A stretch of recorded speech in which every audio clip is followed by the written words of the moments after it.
আসসালামু আলাইকুম রহমতুল্লাহি ওবরকাতুহু। সম্মানিত দর্শক, একটি রাষ্ট্র এবং একটি সরকার যে সুন্দরভাবে চলবে বা চলছে, এ সরকার পূর্ণ মেয়াদে চলতে পারবে বা এই সরকারের যারা কর্মকর্তা তাদের উপর জনগণ বিশ্বাস এবং আস্থা স্থাপন করতে পারবে। এর কতগুলো লক্ষণ আছে। অবাক করার ব্যাপার হলো যে গত ৪ মাসে এই সরকারের মধ্যে এমন কোনো লক্ষণ দেখা যায়নি যার কারণে মনে হতে পারে যে এই সরকার একটি দীর্ঘমেয়াদের সরকার, এই সরকার একটি স্থিতিশীল সরকার, এই সরকার একটি জনপ্রিয় সরকার এবং এই সরকার একটি যোগ্য সরকার। আমি এখনো পর্যন্ত তাদেরকে অযোগ্য বলছি না। এখনো পর্যন্ত বলছি না যে এই সরকার টিকবে না। কোনো কিছু বলছি না। কিন্তু বিষয়টা হলো যে আপনি এই সরকার যোগ্যতম আছে বা এই সরকার টিকে যাবে এরকম দৃঢ়তা, এরকম মনোবল, এরকম তথ্য উপাত্ত প্রমাণ কি আপনার কাছে আছে? আপনি যদি চারিদিকে তাকান তাহলে দেখতে পাবেন যে সবকিছুতে লড়র-বড়র। আচ্ছা, লড়র-ভড়র শব্দটা কি? এটা চট্টগ্রামের একটা আঞ্চলিক ভাষা সম্ভবত। এর কারণ হলো এই শব্দটি আমি বা আপনারা বা আমরা সবাই শুনেছি সর্বপ্রথম ডক্টর মোহাম্মদ ইউনূসের মুখ থেকে।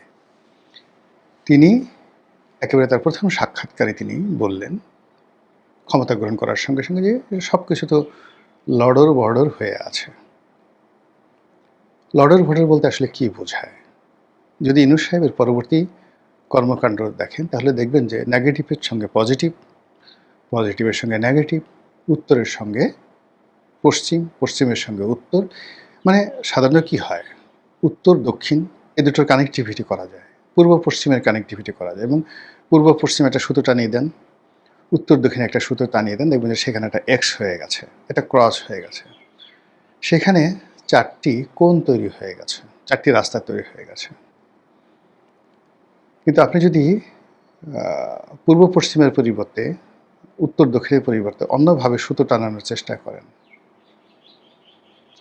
তাহলে দেখবেন যে সেখানে অনেকগুলো নেট তৈরি হয়েছে, জাল তৈরি হয়ে গেছে, মৌমাছির বাসা তৈরি হয়েছে, অনেকগুলো অ্যাঙ্গেল তৈরি হয়েছে, অনেকগুলো কোণ, চতুষ্কোণ, রম্বস তৈরি হয়েছে। না বর্গক্ষেত্র, না ত্রিভুজ, না চতুর্ভুজ। তো সেদিক থেকে প্রতিটি কাজেরই একটা সীমা আছে, নিয়ম আছে। এই সরকার এই গত ৪ মাসে যা কিছু করেছেন তার মধ্যে উল্লেখযোগ্য যদি আপনি দেখেন দৃশ্যমান যেগুলো নিয়ে আলাপ আলোচনা হচ্ছে, তারেক রহমান সাহেব সিলেটে গেলেন, সবাই থেকে দুলাভাই ডাকলো। তিনি গেলেন, শ্বশুরবাড়িতে গেলেন, স্ত্রীর মাথার উপর ছাতা তুললেন। তিনি কক্সবাজারে গেলেন, তার স্ত্রী সেখানে গিয়ে একটা বইতে স্বাক্ষর করলেন এবং তিনি সেটা দেখলেন, ভাইরাল হয়ে গেল। সবাই বলছেন, আহা হা কি সুন্দর! দেখুন, জুবাইদুর রহমান পরিদর্শন বইতে স্বাক্ষর করছেন ডুলারি হাজারী পার্কে, আর সেটা মুগ্ধতা নিয়ে প্রধানমন্ত্রী দেখছেন। এগুলো হলো খবর। তারপর খবর কি? তারেক রহমান সাহেব তার স্ত্রী কন্যাদেরকে নিয়ে সিনেমা দেখতে যাচ্ছেন, মঞ্চ নাটক দেখতে যাচ্ছেন। খবর। এরপরে খবর কি? জাইমুর রহমান ব্যারিস্টারি পাশ করার পরে সুপ্রিম কোর্টের যে এমসিকিউ পরীক্ষা রয়েছে উকিল হওয়ার জন্য, অ্যাডভোকেট হওয়ার জন্য, সেখানে তিনি পাশ করেছেন। তিনি বাংলাদেশের যে ক্রীড়া শিক্ষা প্রতিষ্ঠান রয়েছে বিকেএসপি, সেখানে গেছেন, তরুণ তরুণীদের সঙ্গে খেলতে গিয়ে বাম পা দিয়ে গোল করেছেন।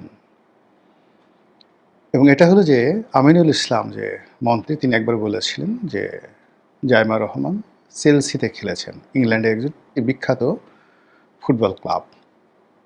তখন লোকজন ঠাট্টা এবং মস্কারা করেছে। এটা প্রমাণ করার জন্য সরকারের প্রত্যেকটা ব্যক্তি যে তিনি যে আসলে ফুটবল খেলতে পারেন এটা প্রমাণ করার জন্য তাকে বিকেএসপিতে নিয়ে যাওয়া হয়েছে এবং সেটাকে ভাইরাল করা হয়েছে। এই রকম কাজ এবং কর্ম ছাড়া আপনি দেখেন তো যে is there any big deal? শুধুমাত্র পদ্মা ব্যারাজের ব্যাপারে একটা সিদ্ধান্ত গ্রহণ করা হয়েছে, এটা ছাড়া। কিন্তু সেই পদ্মা ব্যারাজে নির্ভর করবে ভারতের সঙ্গে আপনার সম্পর্ক। আপনি পদ্মার ব্যারেজের উজানে যে ফারাক্কা ব্যারেজ রয়েছে সেখান থেকে কী পরিমাণ পানি পাচ্ছেন তার উপর। কাজেই ওটা ওখানে ধামাচাপা পড়ে আছে, বড় বড় সব কথাবার্তা। আরেকটি পদ্মা সেতু, আরেকটি যমুনা সেতু, আরও দুটো পদ্মা সেতু, আরও দুটো যমুনা সেতু, ইত্যাদি ইত্যাদি নানা রকম কথাবার্তা বলা হচ্ছে। বলা হচ্ছে ঢাকা চিটাগাং হাইওয়ে, এটা শুধু হাইওয়ে নয়, এটাকে আরও বড় করা হবে, 8 লেন করা হবে। আর এর বাইরে এক্সপ্রেসওয়ে করা হবে, একদম ঢাকা থেকে চট্টগ্রাম ডাইরেক্ট এক্সপ্রেসওয়ে করা হবে। তারপর ঢাকা চট্টগ্রামে যে আগের মনোরেল ছিল বা হাই স্পিড বুলেট ট্রেন ছিল সেটা চালু করা হবে, ইত্যাদি ইত্যাদি নানা রকম কথাবার্তা বলা হচ্ছে সরকারের পক্ষ থেকে। কিন্তু সত্যিকার অর্থে জনতুষ্টিমূলক যে কর্মকাণ্ড, যেখানে জনগণের আসলে কল্যাণ হবে, সরকার মনে করছে ফ্যামিলি কার্ড, সরকার মনে করছে খাল কাটলে জনগণের কল্যাণ হবে, কিন্তু জনগণ সেটা মনেও করছে না, এবং এটা নিয়ে সব জায়গাতেই রীতিমতো ঠাট্টা মশকরা টিটকারি এবং যেটাকে বলা হয় মকারি, এই জিনিসগুলো হচ্ছে। যে কারণে ডক্টর মোহাম্মদ ইউনূস পরাজিত হয়েছে। তার ১ নম্বর কাজ মানে পরাজয় ছিল আইন শৃঙ্খলার উন্নতি করতে পারেননি। সেই ধারাবাহিকতা অব্যাহত আছে। আর সেই ধারাবাহিকতার সঙ্গে যেটা রাষ্ট্রের অস্তিত্বকে নষ্ট করেছে সেটা হলো বিরোধী দলের উপর দমন পীড়ন, বিশেষ করে আওয়ামী লীগের উপর সেটা চলমান। অতিরিক্ত জামাত, এনসিপি তাদের উপর যে ধরনের নতুন করে বিধিনিষেধ আরোপ করা হচ্ছে, তাদের মধ্যে যেভাবে ভয় তৈরি করে দেওয়া হচ্ছে, এতে করে সরকারের যে কর্মকাণ্ড সেই কর্মকাণ্ড আসলে প্রশংসা পাচ্ছে না, মুখ থুবড়ে পড়ছে, এবং সরকারকে যারা সহযোগিতা করতে চায় তাদের মধ্যে এক ধরনের আতঙ্ক ছড়িয়ে পড়েছে। এবং এগুলোকে যদি আপনি কম্বাইন করেন তাহলে বলতে পারেন যে সরকারের সমস্ত কর্মকাণ্ডে লড়র ভড়র হয়ে গেছে। আচ্ছা, আপনি বলেন তো এই মুহূর্তে ইসলামী ব্যাংক নিয়ে নাড়াচাড়া করার কী দরকার ছিল? যেটি পারবেন না সেটি কেন করতে গেলেন? ইসলামী ব্যাংক দখল করতে হবে, এস আলমদেরকে ফিরিয়ে দিতে হবে, এই ধরনের কথাবার্তা কেন আসবে? এস আলমের এজেন্ট হয়ে স্বরাষ্ট্রমন্ত্রী কাজ করবে, এই ধরনের বদনাম দুর্নাম কেন স্বরাষ্ট্রমন্ত্রীর উপর চাপানো হবে, বা এরকম সুযোগ কেন স্বরাষ্ট্রমন্ত্রী দেওয়া হবে? পার্লামেন্টে যে বসে প্রকাশ্যে যখন বলছে বিরোধী দলের লোক যদি এস আলমের গাড়িতে করে স্বরাষ্ট্রমন্ত্রী ঘুরে বেড়ান, তখন স্বরাষ্ট্রমন্ত্রী বলেন যে আমার 4টে গাড়ি ছিল। আরে বাবা, আপনার 4টে গাড়ি হলো কী করে বলেন তো? Your father, your grandfather was never a যাকে বলা হয় ওয়ার নেভার এ বিজনেসম্যান। আপনার পারিবারিক অর্থ সম্পদ এমন পর্যায়ে ছিল না, একেবারে সাধারণ একটা পরিবার থেকে আপনি এসেছেন।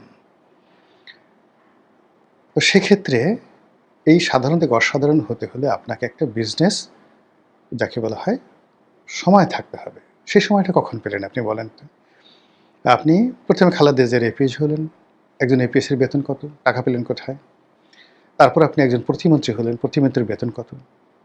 এরপর 111 হলো, 111-এর সময় আপনি ওই যে আপনি আউট অফ স্টেশন, আপনার জীবনের সময়টা হলো মাত্র চাকরিজীবী হিসেবে 91 থেকে 96, তারপরে মন্ত্রী হিসেবে 2001 থেকে 2006, বা আমি আমি আমার আসলে ওইরকম না, উনি একবার মানে যাকে বলা হয় যোগাযোগ প্রতিমন্ত্রী ছিলেন, এবং সেই যোগাযোগ প্রতিমন্ত্রী হিসেবে চট্টগ্রামের যে মেরিন ড্রাইভটা রয়েছে, ওই মেরিন ড্রাইভ তখন যোগাযোগ মন্ত্রী ছিলেন অলি আহমেদ।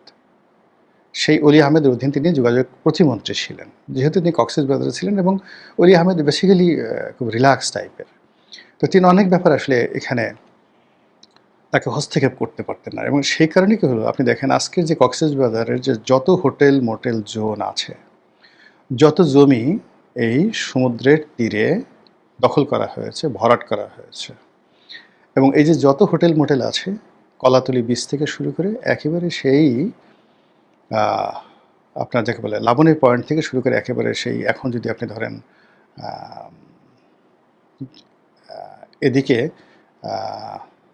সেই নতুন যে Simon beach resort hotel, Simon beach resort hotel, তারপরে আর একটু সামনে গিয়ে পুরো যে জায়গাটি, এবং এদিকে ওই যে কক্সবাজারের সদরের এমপি তার 4-5 বিঘার জায়গার উপরে একটা বাড়ি আছে কাজল, ওনার বাড়ি, মানে ওই পুরো জায়গাটা, ওখানে ওনার বাড়ি থেকে ওই রাস্তাটা যে গেছে সেই রাস্তা থেকে একেবারে বিচ পর্যন্ত পুরো যে জায়গাটা ভরাট থেকে শুরু করে এগুলো মানে বরাদ্দ দেওয়া, যদিও পূর্ত মন্ত্রণালয় দিয়েছে, বরাদ্দ দেওয়া থেকে শুরু করে সব কিছু সালাউদ্দিন সাহেবের নির্দেশে হয়েছে, এই কথা কক্সবাজারের তেলাপোকাও জানে। আচ্ছা, এই যে তার কথা মতো এই কাজগুলো হয়েছে, এই বিশাল একটা এলাকা বরাদ্দ হয়েছে, ভরাট হয়েছে, সব কিছু হচ্ছে, এর মাধ্যমে যদি কিছু আয় রোজগার হয়ে থাকে, এছাড়া আর কী ব্যবসা আছে তার যে 4টা গাড়ি তিনি মেনটেন করতে পারেন?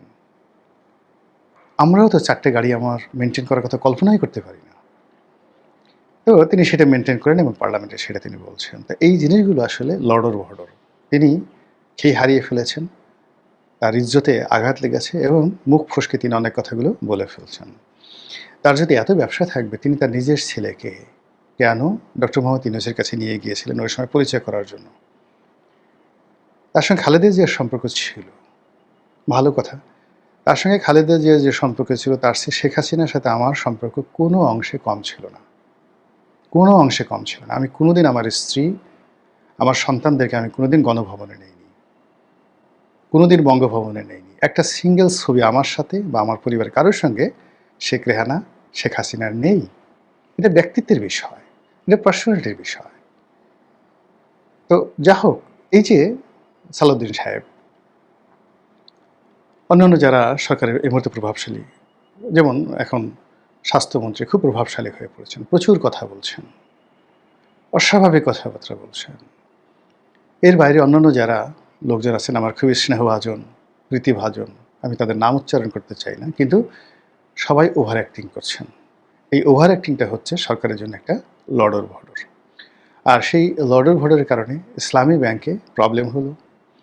সেই প্রবলেম সলভ করা গেল না, জামাতের কাছে বলতে গেলে আত্মসমর্পণ করতে হলো। সেখানকার বোর্ড ভেঙে দেওয়া হলো, নতুন করে প্রশাসক নিয়োগ করা হলো। এবং এই যে এই সময়টিতে সরকার যে লডর ভডর করলো ইসলামী ব্যাংক নিয়ে, ইসলামী ব্যাংক থেকে প্রায় 6,000 কোটি টাকা আমানত তুলে নেওয়া হলো, যেটা সামাল দেওয়ার জন্য কি সেন্ট্রাল ব্যাংক থেকে আরও 2,500 কোটি টাকা ঋণ দিতে হলো। এই দায় কি সরকারের, নাকি ইসলামী ব্যাংকের, নাকি লডর ভডরের? তো এই যে কাজ ঘটছে, এর বাইরে আপনি দেখেন মগবাজারে যে হাসপাতাল আদ্দিন, এটি নিয়ে কী লঙ্কাকাণ্ড ঘটছে। স্বাস্থ্যমন্ত্রী লাইসেন্স বাতিল করে দিয়েছেন, আবার বলছেন হাসপাতাল লাইসেন্স বাতিল করেছি, মেডিকেল কলেজের করিনি। আবার বলছেন শুধুমাত্র এই শাখাটি বন্ধ করা হয়েছে, আদ্দিনের আরও যে শাখাগুলো রয়েছে, একটি বসুন্ধরার সাথে একটা শাখা আছে, অন্যান্য এলাকাতে শাখা আছে, যশোরে তাদের একটা আরও বিশাল ব্যাপক তাদের এস্টাবলিশমেন্ট রয়েছে, সেগুলো বন্ধ করা হয়নি। আবার বলা হয়েছে আদ্দিনের এই লাইসেন্স চালু করার জন্য আমার পিছনে কোটি কোটি টাকা নিয়ে ঘুরেছে, আমি এটা মানে টাকার কাছে বিক্রি হয়নি। আমি প্রধানমন্ত্রীকে বলেছি, প্রধানমন্ত্রী বলেছে আপনার যা ইচ্ছে তাই করেন। এই সকল কথাবার্তা অস্থিরতার লক্ষণ, এই সকল কথাবার্তা ফাটাকেষ্ট হওয়ার লক্ষণ। অনিল কাপুর যেভাবে হিন্দি সিনেমাতে নায়কের ভূমিকা পালন করেছেন, এ সকল কর্মকাণ্ড নায়ক হওয়ার অভিলাষ। এ সকল কর্মকাণ্ডের ফলে যা তৈরি হবে তা হলো কেবলই লডর ভডর। আর এ সকল কাজ যত বেশি হবে, তত বেশি পর্দার আড়ালের খেলাধুলা, চক্রান্ত এগুলো চলতে থাকবে এবং সেগুলো শুরু হয়ে গেছে আলটিমেটলি। এখন বিরোধী দল বলছে, মানে জামাত এনসিপি, তারা সরকারকে বিশ্বাস করছে না, এই সরকারকে সুযোগ দেওয়া যাবে না, এই সরকারের প্রতি তাদের বিশ্বাস আস্থা নেই। এখন সংসদের ভিতরে প্রকাশ্যে অনেক কথা হচ্ছে।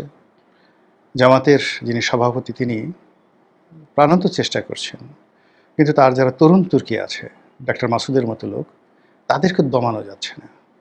এদিকে সরকারের এই বিষয়গুলো নিয়ে নতুন বিএনপি নেতা রাশেদ, গণ অধিকারের সাবেক সাধারণ সম্পাদক, তিনি ছাড়া স্ট্রংলি